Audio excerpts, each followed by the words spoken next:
Hello friends, welcome to 5 pedia learning platform. मैं हूं राजदीप रघुवंशी। आज हम इस वीडियो में मध्य प्रदेश की भौगोलिक संरचना का अध्ययन करेंगे। जैसा कि आप सभी लोग जानते हो, मैंने लास्ट वीडियो में आपको बताया भी है कि मध्य प्रदेश जो है भारत के मध्य में होने के कारण इसे मध्य प्रदेश कहा गया। लेकिन जो मध्य प्रदेश है, इस मध्य प्रदेश का जो भाग है ये प्रायद्वीपीय पठार का भाग है और ये प्रायद्वीप पठार के उत्तर में स्थित है। तो आइए हम मैप के माध्यम से इस प्रायद्वीपीय पठार के बारे में ज्ञान करते हैं।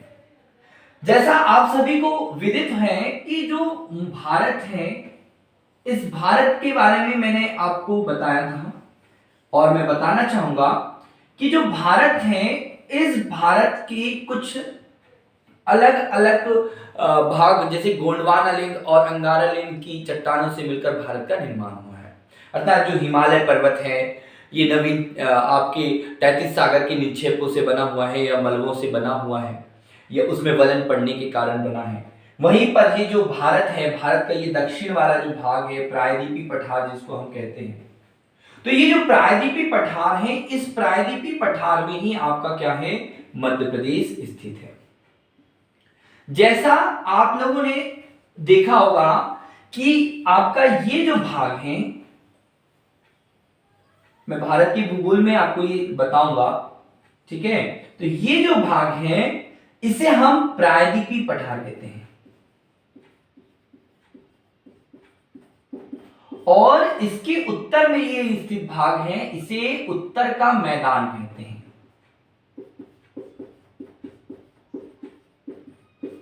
जो नदियों के द्वारा, जैसे सिंधु नदी, गंगा नदी एवं गंगा नदी की सहायक नदियों के द्वारा इसका निर्माण किया गया। ये सिंधु का मैदान, गंगा का मैदान और ब्रह्मपुत्र नदी जो आपकी हांगो नदी के नाम से जो तिब्बत के पठारी क्षेत्र से आती है, उसका मैदान भी इसमें आता है। और ये जो एक लाइन में आपको हिस्सा बता रहा हूं, जैसे कि अगर हम हिमालय क्षेत्र की बात करें तो उत्तर में हिमालय भारत के पहरी के रूप में खड़ा हुआ है। इस हिमालय की बात करें तो हिमालय की 4 जो है आप देखते हैं कि वैसे एक ट्रांस हिमालय, बृहद हिमालय, लघु हिमालय और शिवालिक श्रेणियां, तो ये 4 एक ट्रांस हिमालय को हम इस तरह से देख सकते हैं और ये आपका बृहद हिमालय, लघु हिमालय और आपका शिवालिक श्रेणी। तो इनसे ये हमारा पर्वतीय है, उत्तर का पर्वतीय क्षेत्र। हम भौगोलिक संरचना के आधार पर भारत को देख रहे हैं। हमें मध्य प्रदेश पढ़ना है, मध्य प्रदेश के बारे में पढ़ना है, लेकिन हम यहां पर जानेंगे कि प्रायद्वीपीय पठार में कैसे। तो ये हिमालय उत्तर में, फिर आपका उत्तर का मैदानी क्षेत्र, यानी कि यहां पर उत्तर में मैदान है और इस मैदान वाले भाग में गंगा यमुना नदी बहती है और उसके जलोढ़ निक्षेपों से ये मैदान का निर्माण होता है, जलोढ़ मिट्टी से। प्रायद्वीपीय पठार ये गोंडवाना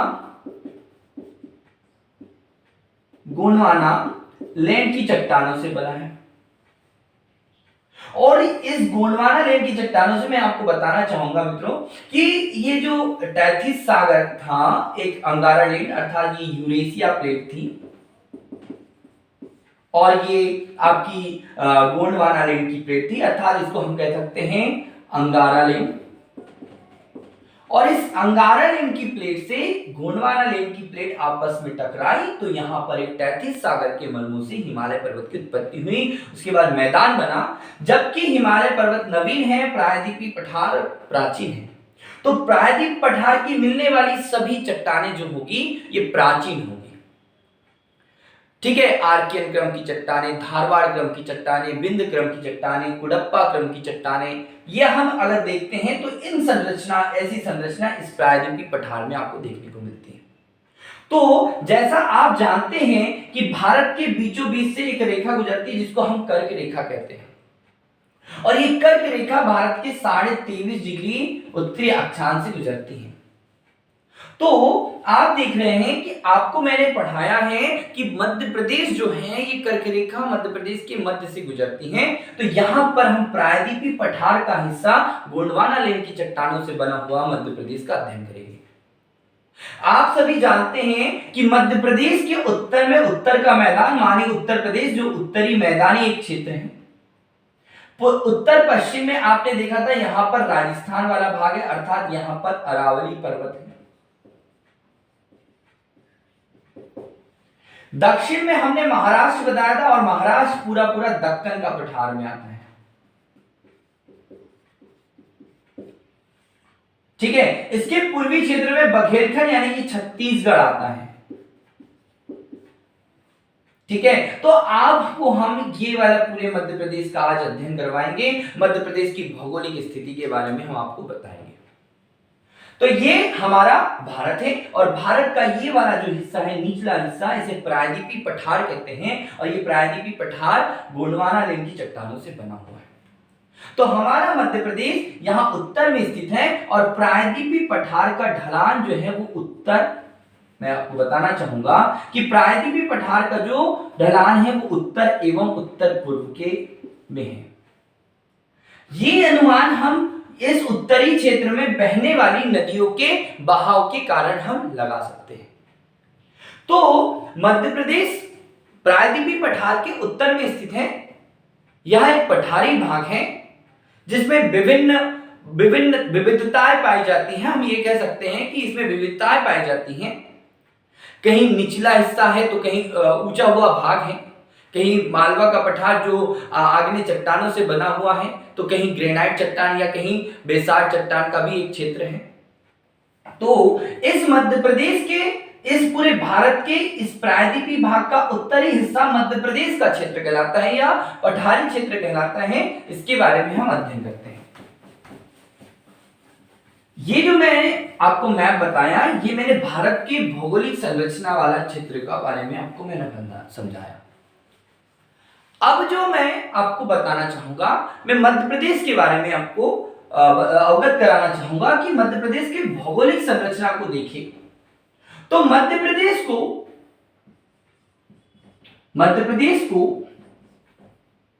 भौतिक, मैं लिख देता हूं भौतिक संरचना। मध्य प्रदेश को भौतिक संरचना के आधार पर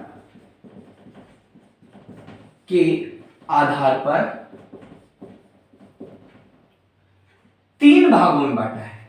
तीन भागों में, बहुत ध्यान से ध्यान रखना है आपको कि कितने भागों में बांटा है, तीन भागों में। और मध्य प्रदेश को तीन भागों में बांटा है। अगर हम देखें तो पहला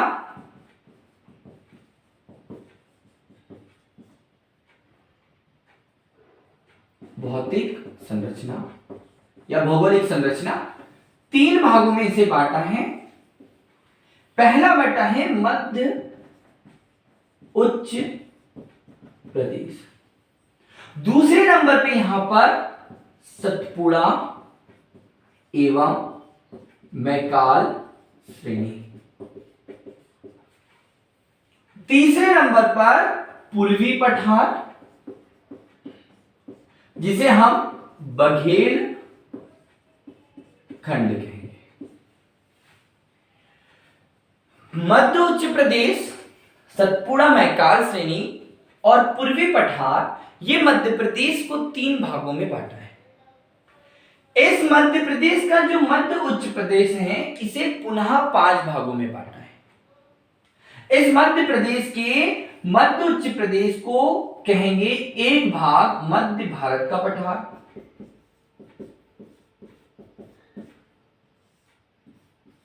दूसरा मालवा का पठार, तीसरा बुंदेलखंड का पठार,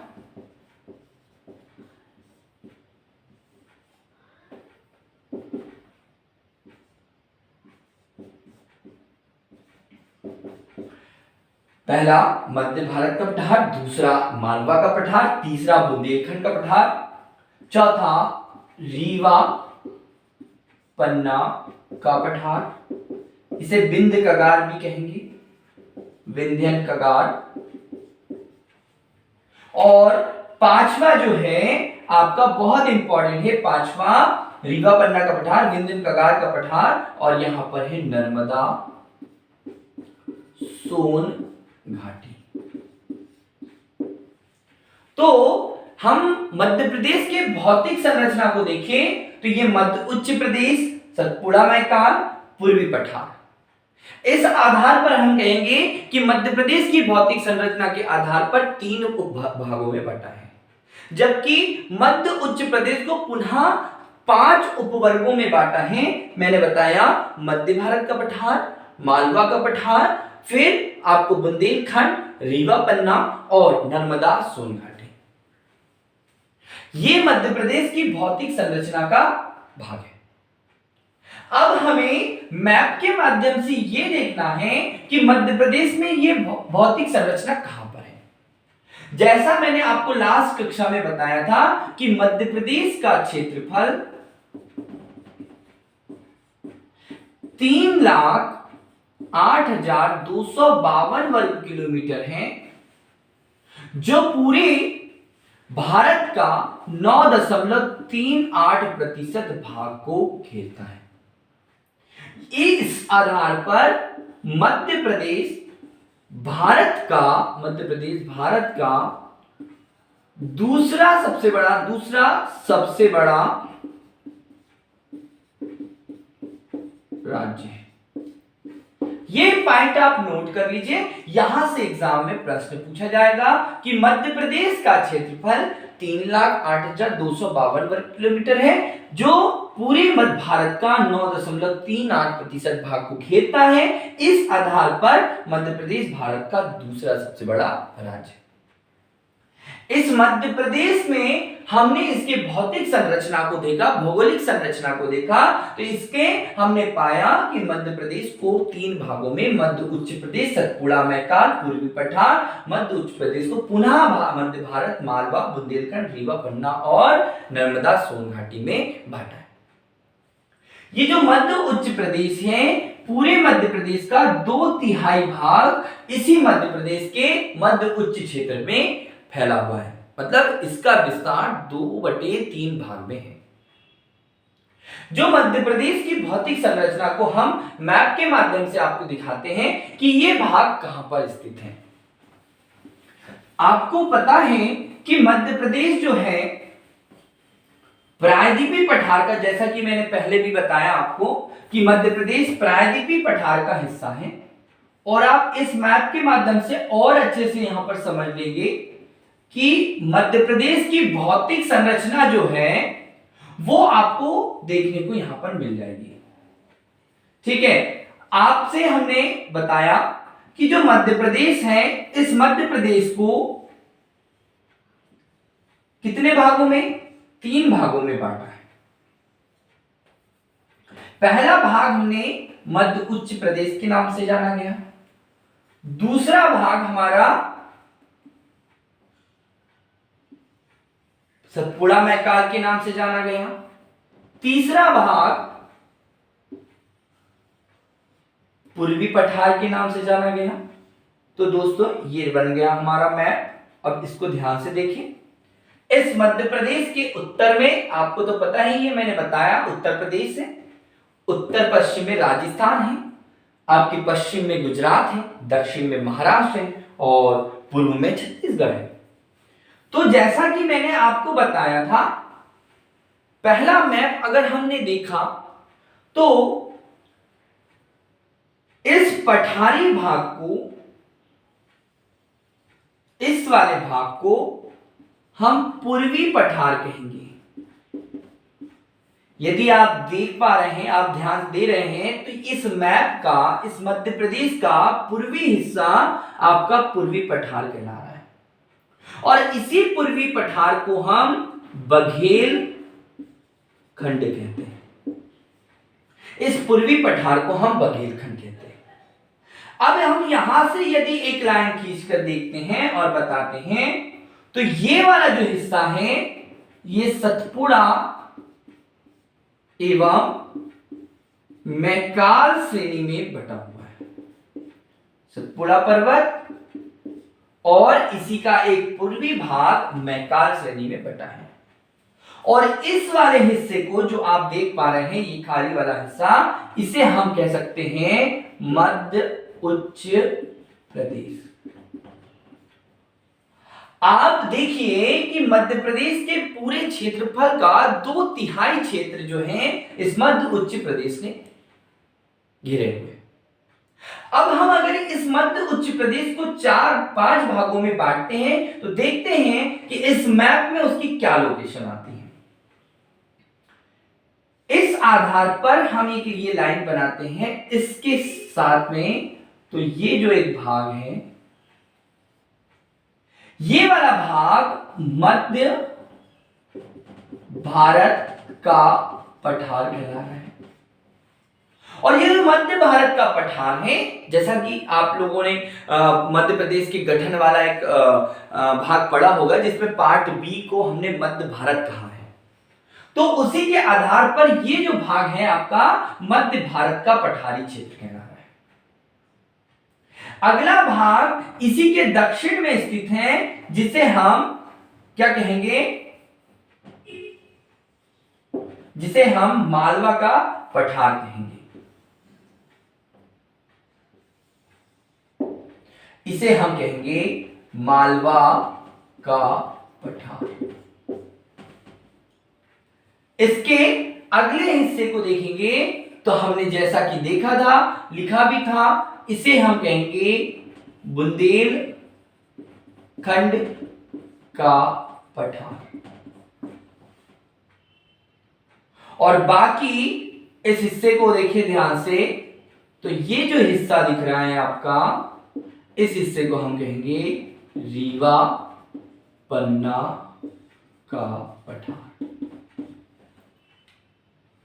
ये हमारा जो हिस्सा, मैं इसको व्यवस्थित कर दूं तो ये एक भाग है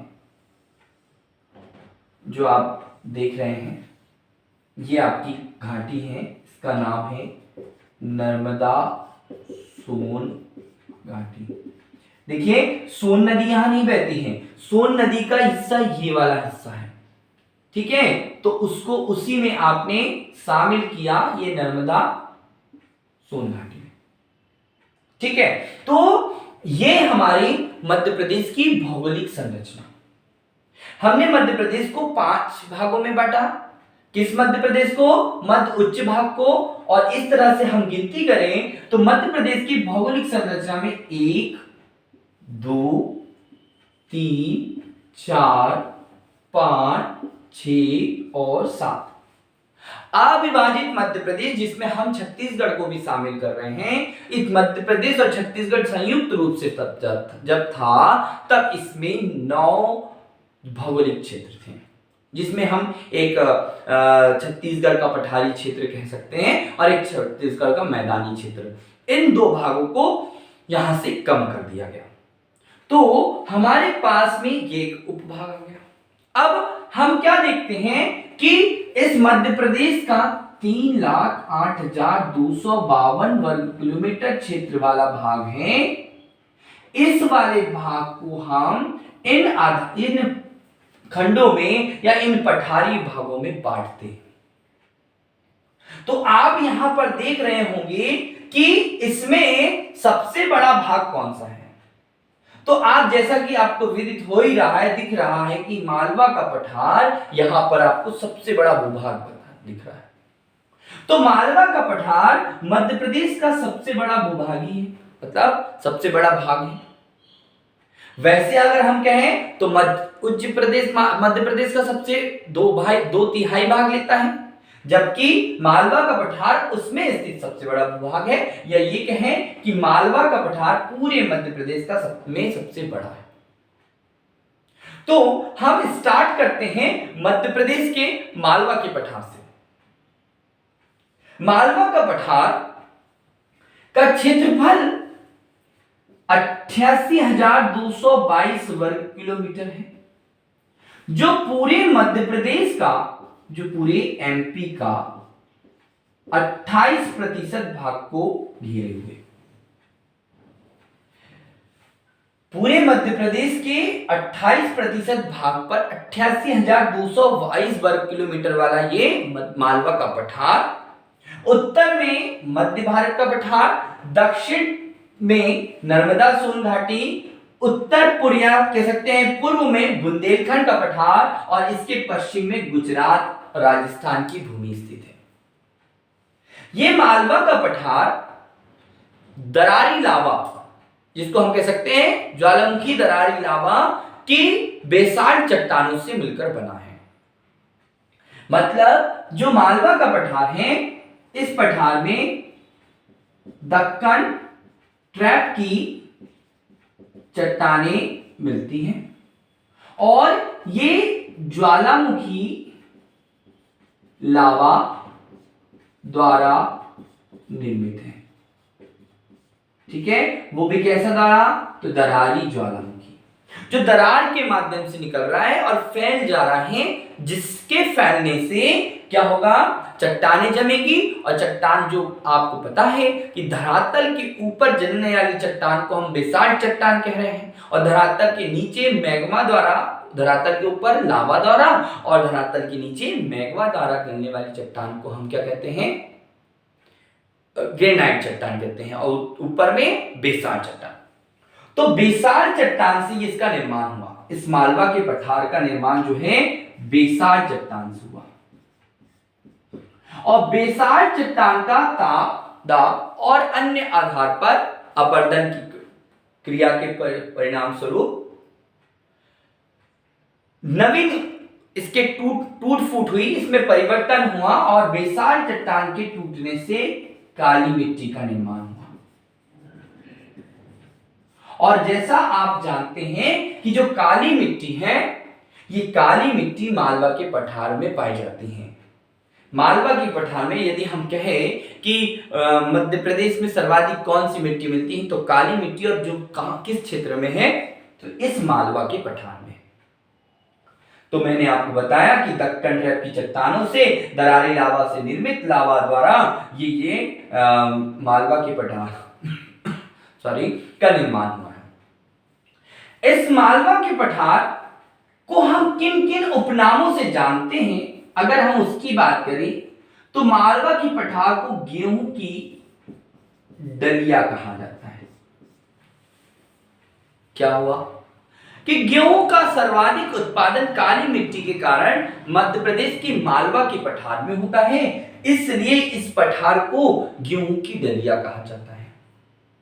इससे सर्वाधिक नदियों का उद्गम होता है। आपको मैं बता दूं कि मध्य प्रदेश से सर्वाधिक नदियों का उद्गम जहां होता है, तो सर्वाधिक नदियों का उद्गम आपके मध्य प्रदेश के मालवा के पठार से होता है। सर्वाधिक गेहूं यहां पर, सर्वाधिक नदियां यहां पर, सर्वाधिक काली मिट्टी आपकी कहां पर मिल रही है? काली मिट्टी आपको यहां पर मिल रही है। सोयाबीन का उत्पादन भी आपके मध्य प्रदेश के मालवा क्षेत्र में होता है, इसलिए इसको गेहूं की डलिया या रोटी की डलिया कहते हैं। अन्न का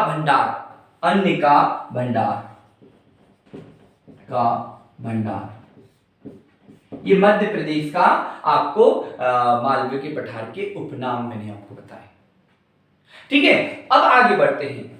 इस मालवा के पठार की सबसे ऊंची चोटी जो है वो सिगार की चोटी है। कौन सी चोटी है बेटा? सिगार की चोटी। ठीक है, तो मैं ये हटा दे रहा हूं, आपको ध्यान रखना है कि जो सिगार की चोटी है, ये मालवा के पठार की सबसे ऊंची चोटी है। इसकी ऊंचाई 881 मीटर है। कितनी है? 800। ये मध्य प्रदेश की सबसे ऊंची चोटी नहीं है, ये मालवा के पठार की सबसे ऊंची चोटी है। इस मालवा के पठार की सबसे ऊंची चोटी 881 मीटर है। और अन्य चोटियों के नाम अगर हम देखें तो जैसा हमने आपको एक बार और बताया था, क्या कि हमने नदियां बताई थी। नदियों में हमने बताया था कि चंबल नदी का उद्गम जानापाव की पहाड़ी से होता है, काकरीबर्डी की पहाड़ी से छिपरा नदी का उद्गम होता है, और धजारी की पहाड़ी आपको एक अन्य पहाड़ी के बारे में आपको मिलेगा। तो यहां पर जानापाव, धजारी, ये सब पहाड़ियां। जानापाव की पहाड़ी 854 मीटर ऊंची है, धजारी जो है वो 810 मीटर ऊंची है, और अन्य पहाड़ियां आपको यहां पर देखने को मिलती हैं।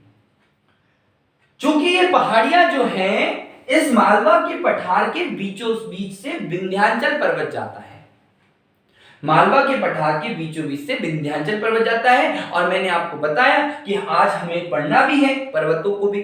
तो मध्य प्रदेश के बीचों बीच से एक पर्वत श्रृंखला गुजरती है, उस पर्वत श्रृंखला से हम उत्तर भारत और दक्षिण भारत में बांट सकते हैं, और वो श्रृंखला का नाम है विंध्य पर्वत श्रृंखला या विंध्याचल पर्वत श्रृंखला। और विंध्याचल पर्वत श्रृंखला तीन, मतलब आप समझ सकते हैं कि इसे पश्चिम में विंध्य पर्वत, मध्य में भांडेर और पूर्व में इसे कैमूर की पहाड़ी से जानते हैं। आगे हम आपको इसमें बताएंगे। तो ये मालवा का पठार दजारी और जाना पाव की पहाड़ी, सिगार की चोटी यहां से देखने को मिलती है। इस मालवा के पठार की विशेषता में अगर हम देखें तो सर्वाधिक नदियों का उद्गम यहीं से होता है, जैसे कि चंबल नदी, आपकी क्षिप्रा नदी, काली सिंध नदी देवास के जो है देवास के पागली गांव से, क्षिप्रा नदी काकली बर्डी से, जाना पाव से चंबल नदी, इन पर अनेक जो है जलप्रपात हैं। साथ में पार्वती नदी सीहोर जिले से, और आपकी रायसेन के कुमरा गांव से कौन सी नदी निकलती, बेतवा नदी, सिंध नदी निकलती। ये सभी नदियां जो है मध्य प्रदेश के मालवा के पठार से निकलती है। आप देख रहे हैं कि ये सभी नदियां जो है मध्य प्रदेश के उत्तरी भाग में बहती हैं। मध्य प्रदेश से यहां इस मालवा के पठार से निकलकर उत्तरी भाग में ये बहती है। और नदियां क्या कर रही हैं, यहाँ पर काली मिट्टी है, और इस नदियों के कारण यहाँ पर जल की पर्याप्त मात्रा होती है। इसके कारण यहाँ से क्या होता है, अन्न का सर्वाधिक उत्पादन होता है। ठीक है, इन नदियों के बाद में यहाँ पर हम देखते हैं कि इसके बाद में बहुत सारे पर्यटन स्थल भी यहाँ पर है। काली मिट्टी की यहाँ पर अधिकता है, आपको मैंने बताया काली मिट्टी और एक बहुत ही उपजाऊ मिट्टी होती है। काली मिट्टी भी तीन प्रकार की होती है, एक साधारण, छिछली और गहरी काली, तीन प्रकार की काली मिट्टी होती है। इसे कपासी मिट्टी भी कहते हैं। इसमें खनिज में लौह खनिज के अंश इस काली मिट्टी में पाए जाते हैं। ठीक है, तो आपको ये सब चीजें यहां से ध्यान रखना है। मालवा के पठार से और क्या देख सकते हैं, तो यहां पर वर्षा जो है 75 सेंटीमीटर से कम वर्षा होती है। लगभग 75 सेंटीमीटर के लगभग में वर्षा यहां पर होती है। न्यूनतम ताप 15 से 18 डिग्री न्यूनतम, और अधिकतम 30 से 35 डिग्री यहां पर अधिकतम ताप होता है। न्यूनतम और अधिकतम ताप के बारे में मैंने आपको यहां पर बताया। मालवा की जलवायु बहुत इंपॉर्टेंट है बेटा, मालवा की जलवायु। चंद्रगुप्त द्वितीय विक्रमादित्य के शासनकाल में चीनी यात्री बौद्ध भिक्षु फायान आया था, और फायान ने अपने यात्रा वृत्तांत में मालवा के पठार की जलवायु को सम जलवायु, मतलब सबसे अच्छी जलवायु का के बारे में बताया। यानी कि अच्छी जलवायु कहा, सर्वश्रेष्ठ जलवायु मालवा की जलवायु है, ये बताया। ब्राह्मणों को देश बताया। यहां पर गुप्त शासक हुआ करते थे। मालवा के उज्जैन वाले क्षेत्र, अवंती वाले क्षेत्र में गुप्त शासक हुआ करते थे। उन्होंने यहाँ पर जो कृषि के क्षेत्र में बहुत कार्य भी किए थे, और आपको बताया कि मालवा की जलवायु सर्वश्रेष्ठ है, इसलिए यहाँ पर अन्न का भंडार भी है, सर्वाधिक फसलों, खाद्यान्न फसलों का उत्पादन भी होता है। ठीक है, तो यहां से एग्जाम में प्रश्न आए हैं। देखते हैं आगे कि फायान के बारे में मैंने आपको बताया। आपको यहां से और भी जो छोटे छोटे प्रश्न पूछे जाने हैं, जैसे कि मैंने काली मिट्टी के बारे में बताया, फसलों के बारे में मैंने ऑलरेडी आपको बता दिया कि गेहूं का उत्पादन होगा, आपके चना का उत्पादन होगा, सोयाबीन का उत्पादन यहाँ पर ज्यादा होता है, और कपास का भी उत्पादन यहाँ पर किया जाता है। मालवा के पठार में लगभग, मालवा की जो पठार है उसमें आंशिक और जो आंशिक रूप से भी कह सकते हैं या पूर्णतः, वैसे तो इसमें 17 जिले आते हैं। मालवा के पठार का विस्तार जो है 17 जिले तक है। रायसेन, आपका भोपाल, सीहोर, विदिशा का क्षेत्र, देवास, आपका राजगढ़, उसके बाद में आप आगर मालवा, शाजापुर, उज्जैन, इंदौर, धार, झाबुआ, अलीराजपुर, ठीक है, रतलाम और मंदसौर, इन जिलों को देखें तो इस क्षेत्र में मालवा का पठार आपको यहां से देखने को मिलेगा। तो मैंने बहुत महत्वपूर्ण आपको पॉइंट इसमें बता दिए हैं जो मालवा के पठार से पूछे जाते हैं। अब आगे हम बढ़ते हैं, आगे देखते हैं कि मध्य भारत का पठार, देखिए यहां से जाना पाओ की पहाड़ी से चंबल नदी निकलती है, और ये चंबल नदी जो है आपको मैंने बताया था कि ये आपके मध्य भारत के पठार यानी कि श्योपुर, मुरैना और भिंड होते हुए इटावा के निकट में यमुना नदी में मिल जाती है। ठीक है, तो आपको ये याद रखना है। तो मध्य भारत का जो पठार है, ये मध्य भारत का पठार मध्य प्रदेश के उत्तर में है, उत्तर पश्चिम में है, और ये मध्य प्रदेश के आंशिक रूप से मंदसौर, नीमच, श्योपुर, मुरैना, भिंड, ग्वालियर और शिवपुरी वाले क्षेत्र में फैला है। इसका क्षेत्रफल 32,962 वर्ग किलोमीटर है, 862 मीटर। ठीक है, यह याद रखना है आपको। और यहां से ये है 10.68%, 10.68% है। तो आपको यहां पर ध्यान रखना है, इस क्षेत्र में आपको जलोढ़ मिट्टी मिलेगी। कौन सी मिट्टी मिलेगी? जलोढ़ मिट्टी मिलेगी। क्यों जलोढ़ मिट्टी मिलेगी? क्योंकि यहां पर नदियों के द्वारा मिट्टी जो लाई जा रही है, यहां की जलोढ़ मिट्टी है। ये चंबल का उप आर्द्र प्रदेश कहलाता है, चंबल का उपाद्र प्रदेश कहलाता है। चंबल नदी एवं उसकी सहायक नदी इस क्षेत्र में बहती है। ठीक है, यहां पर वर्षा जो है बहुत कम होती है, यानी कि यहां पर 50 सेंटीमीटर से भी कम वर्षा होती है। यहां का ताप औसत तापमान से अधिक होता है, अर्थात यहां पर जो तापमान, अगर हम टेम्परेचर की बात करें तो 40 डिग्री अधिकतम और 15 डिग्री न्यूनतम ताप होता है। 40 डिग्री अधिकतम और न्यूनतम 15 डिग्री ताप यहां पर होता है। फसलों की बात करें तो गेहूं का उत्पादन होता है, सरसों का यहां पर उत्पादन होता है, चना का यहां पर उत्पादन होता है। और भी यहां से प्रश्न पूछे जाते हैं। चंबल नदी के कारण भिंड और श्योपुर, मुरैना में मृदा अपरदन की स्थिति रहती है, अर्थात मृदा अपरदन होता है चंबल नदी के कारण, के बहाव क्षेत्र के कारण। तो ये आपको छोटी छोटी चीजें आपको यहां पर याद रखना है मध्य भारत के पठार से। ठीक है, ओके। इसकी औसत ऊंचाई 300 से 500 मीटर के बीच में है। इसकी भी ऐसे ही सेम है, 500 मीटर के लगभग में। ठीक है, औसत ऊंचाई के बारे में बात कर रहे हैं हम। अगला जो भाग बात कर रहे हैं वो बुंदेलखंड का है। इस बुंदेलखंड की बात, इसके पहले हम इसे देखें कि मध्य भारत का जो पठार है, ये इसके उत्तर में यमुना का मैदान, दक्षिण में मालवा का पठार, पूरब में बुंदेलखंड और पश्चिम में राजस्थान की उच्च भूमि, जिसपे हम कह सकते हैं कि धौलपुर, बूंदी, कोटा, राजस्थान के ये जिले हैं, ये उच्च भूमि, चित्तौड़गढ़ वाला क्षेत्र, ये यहां पर आता है। ठीक है, तो बुंदेलखंड जो है, इस बुंदेलखंड के बारे में देखते हैं बेटा। बुंदेलखंड का पठार 7.7% भाग में फैला हुआ है, जो 31,955 वर्ग किलोमीटर भाग को घेरे हुए हैं।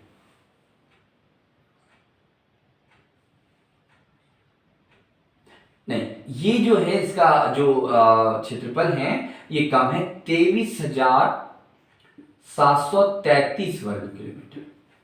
ये सही, जो 7.7 को है, और जो मैंने 31,955 वर्ग किलोमीटर आपको बताया, ये जो है ये 10.38% भाग है, जो रीवा पन्ना का पठार कहलाता है। तो बुंदेलखंड का पठार के पश्चिम में आपका मध्य भारत का पठार, दक्षिण पश्चिम में मालवा का पठार, पूर्व में विंध्याचल या विंध्य पर्वत के साथ में हम कह सकते हैं कि विंध्य कगार, इसे जो हमें बताना चाहूंगा कि इसे विंध्यन कगार भी कहते हैं, तो विंध्यन कगार या रीवा पन्ना का पठार, और इसके उत्तर में यमुना जिसको हम कह सकते हैं गंगा यमुना का मैदान। ठीक है, तो ये आपको याद रखना। यहां पर लाल पीली मिट्टी मिलती है, लाल पीली मिट्टी। यहां पर जो पत्थर पाए जाते हैं वो इमारती पत्थर होते हैं, जिससे हम इमारत, लाल बलुआ पत्थर जिससे हम इमारत बना सकते हैं, जैसे कि दिल्ली का लाल किला और आपके ग्वालियर के किले के निर्माण यहीं के पत्थरों के द्वारा ले जाकर किया गया है। ठीक है, इमारती पत्थर। बुंदेलखंड क्षेत्र में आपको हीरा का उत्पादन यहां पर होता है। ठीक है, और भी हम देखेंगे, बुंदेलखंड रियासत हुआ करती थी, बुंदेलो हरबोलो। हमने यहाँ पर ग्वालियर ना आपके इसमें आने वाले जिले के नाम अगर हम देखते हैं तो यहाँ पर झांसी, सागर, टीकमगढ़, निवाड़ी, छतरपुर, पन्ना का कुछ हिस्सा, साथ में हम अशोकनगर, दतिया और ये वाले क्षेत्र को कहे मिलाए तो ये बुंदेलखंड कहलाता है। और बुंदेलखंड का वह हिस्सा जो यूपी में आता है उनमें हम ललितपुर, झांसी, बांदा, जालौन ऐसे जिले भी हमारे बुंदेलखंड में आते हैं। यहां से अगर आपने बहुत सारे हमारे 1857 की क्रांति में भाग लेने वाली रानी लक्ष्मीबाई को आप जानते ही हैं, वो आपकी झांसी से थी। ठीक है, यहाँ पर तात्या टोपे भी कर्मभूमि रही है। छत्रसाल शासक यहाँ पर हुआ, वीर सिंह बुंदेला यहाँ पर शासक हुआ।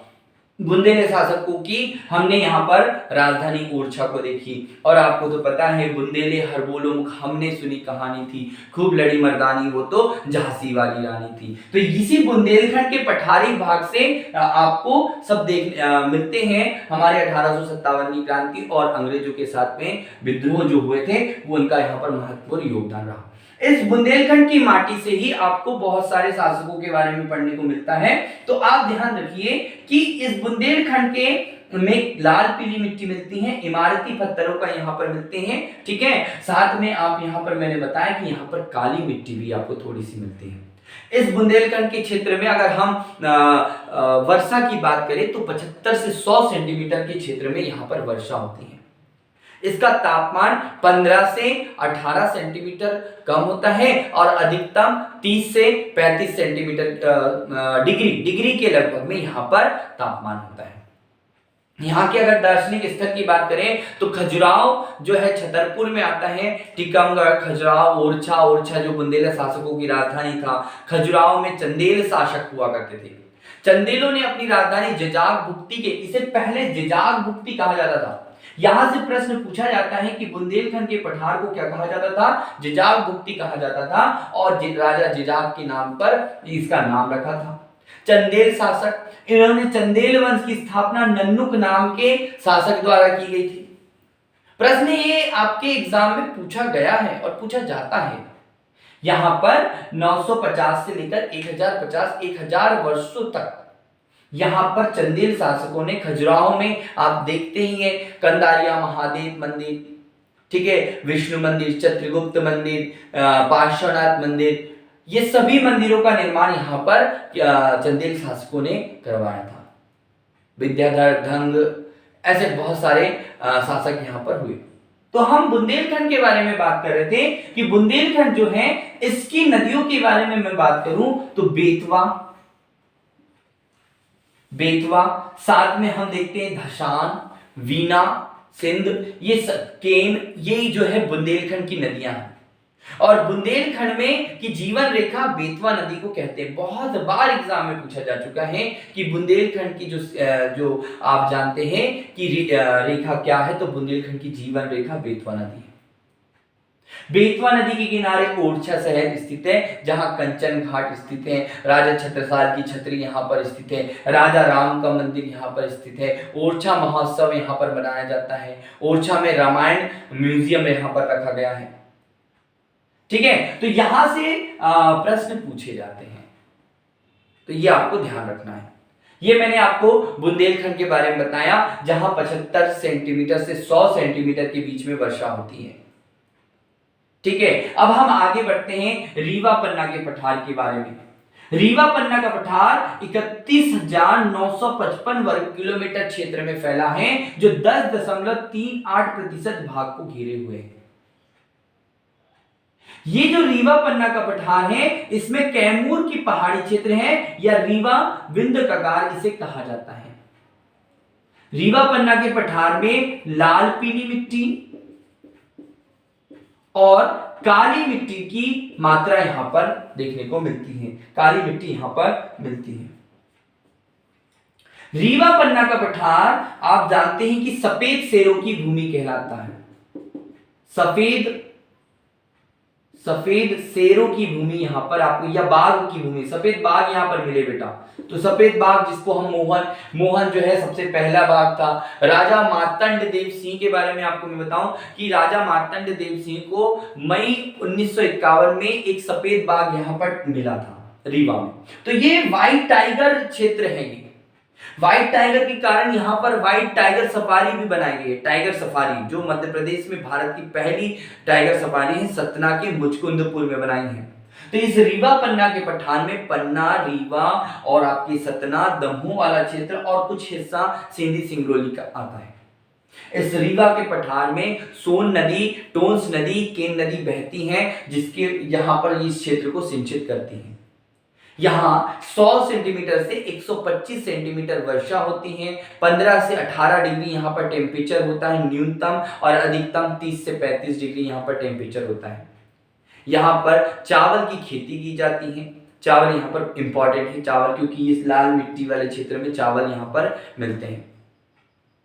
ठीक है, ये क्षेत्र वह क्षेत्र है रीवा पन्ना, पन्ना वाला क्षेत्र जहां पर हीरा का उत्पादन करते हैं। हिनोता, मझगवा जैसा जो एक भाग है, यहां पर हीरा का उत्खनन किया जाता है। ठीक है, तो इस रीवा पन्ना के पठार से आपको ध्यान रखना है। रीवा पन्ना के पठार के बाद में हम आगे बढ़ते हैं। तो रीवा पन्ना के पठार के बाद में हमारे पास में आता है मध्य उच्च प्रदेश की नर्मदा सोन घाटी। नर्मदा सोन घाटी मध्य प्रदेश के 26% भाग पर फैली हुई है, जो 86,000 वर्ग किलोमीटर क्षेत्र को, मध्य प्रदेश के 86,000 वर्ग किलोमीटर क्षेत्र को घेरे हुए है। ये नर्मदा सोन घाटी मध्य प्रदेश के लगभग 15 जिले में ये विस्तृत है, और ये नर्मदा सोन घाटी से मध्य प्रदेश का ये सबसे गहरा हिस्सा है। गहरा हिस्सा, या हम कह सकते हैं कि सबसे गहरा भाग मध्य प्रदेश का, ये 300, इसकी गहराई या मतलब ऊंचाई समुद्र स्तर से ये 300 मीटर है। इस नर्मदा सोन घाटी के उत्तर में विंध्याचल पर्वत है, और दक्षिण में सतपुड़ा पर्वत है। ये वो क्षेत्र है जहां पर गहरी काली मिट्टी, गहरी काली मिट्टी,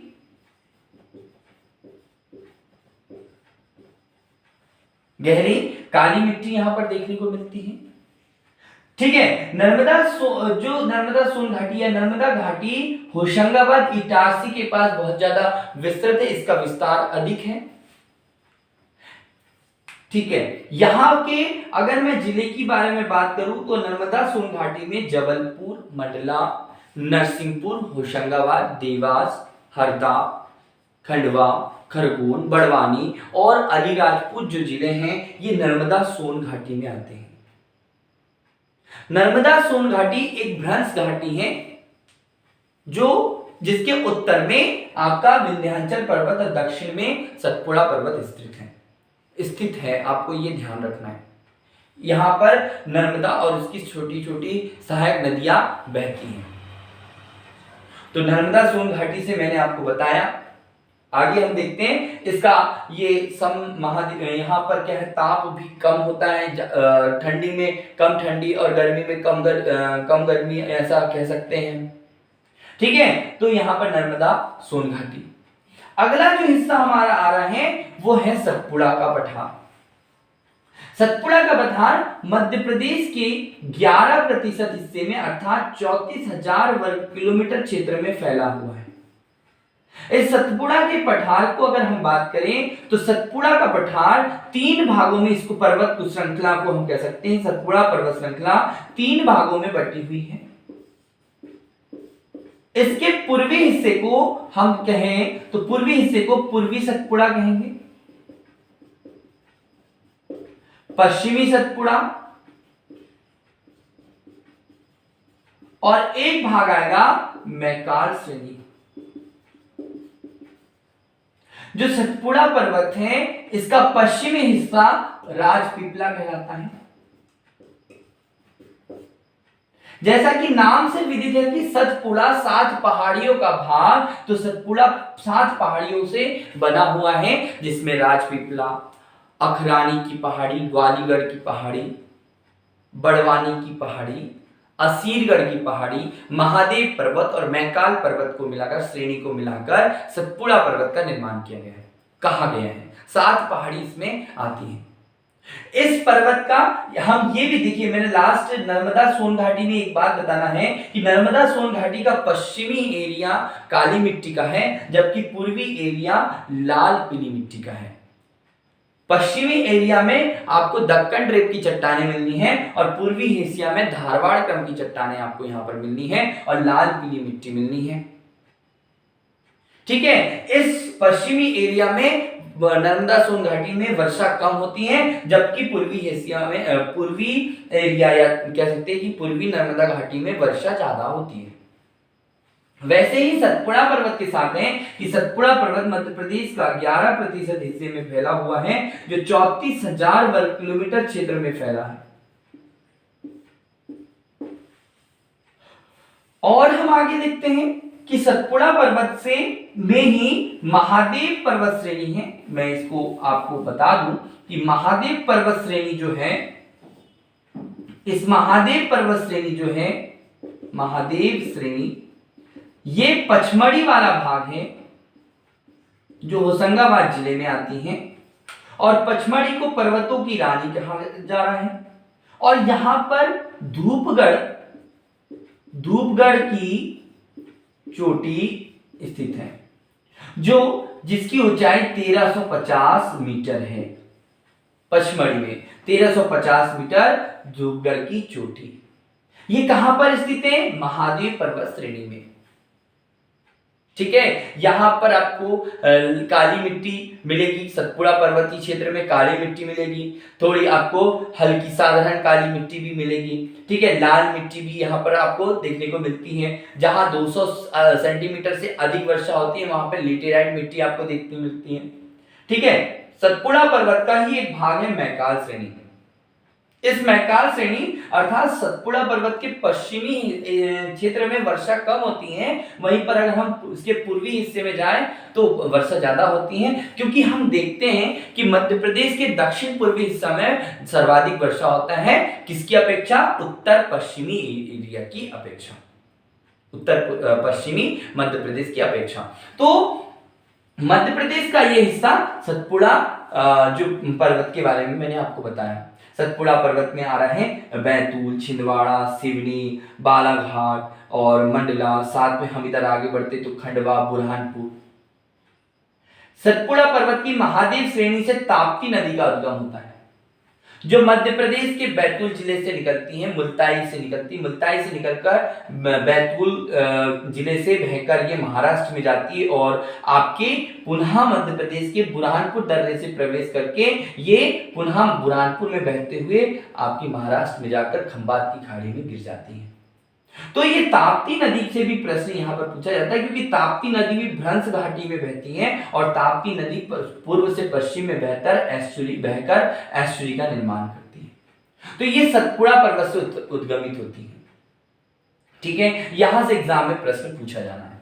आगे हम बढ़ते हैं। मध्य प्रदेश का पूर्वी पठार, जिसे हम बघेलखंड का पठार कहते हैं, और ये मात्र 7% भाग या 23,000 वर्ग किलोमीटर क्षेत्र में फैला हुआ है। यहां पर लाल पीली मिट्टी, यहां पर पठारी क्षेत्र है तो यहां पर लाल पीली मिट्टी देखने को मिलती है, लाल पीली मिट्टी।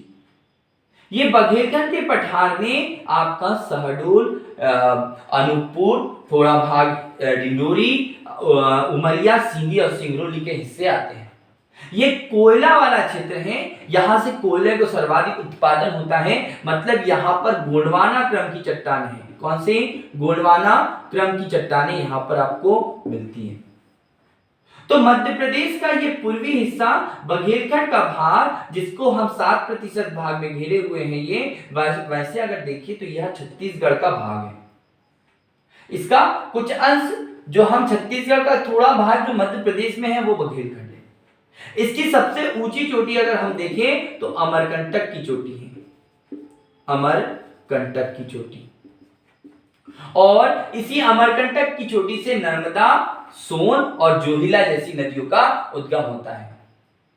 ये जो आपका बघेलखंड का पठार है, ये मध्य प्रदेश के पूर्वी हिस्से में स्थित है। यहां से कोयला का सर्वाधिक उत्पादन होता है। आपको मैं बता दूं कि बघेलखंड के पठार में विंध्याचल पर्वत का ही एक हिस्सा मैकाल पर्वत श्रेणी स्थित है। और एक प्रश्न यहां से रीवा पन्ना के पठार से भी आपको याद रखना है कि यहां पर सद्भावना शिखर आपको यहां पर मिलता है। कौन सा शिखर? सद्भावना शिखर। तो आपके इस वीडियो में हमने प्रयास किया है कि मध्य प्रदेश के सभी भौगोलिक क्षेत्र को हम आपको बताएं, और हमने एक एक प्रयास किया यहाँ की नदियां, यहाँ के तापमान, वर्षा, फसलों के बारे में, पर्यटन क्षेत्र के बारे में हमने प्रयास किया है कि इस वीडियो में सबको शामिल करें। अगले वीडियो में हम मध्य प्रदेश के इन पठारों को, अलग अलग खंडों को हम एक एक करके विस्तृत रूप से देखेंगे कि मालवा का पठार और इसके बारे में जो भी डिटेल होगी तो हम इसमें बताएंगे, या अन्य पठार जैसे मध्य भारत, बुंदेलखंड, बघेलखंड। ठीक है, तो ये आज की इस वीडियो में इतना ही। मिलते हैं अगली वीडियो में, तब तक के लिए नमस्कार।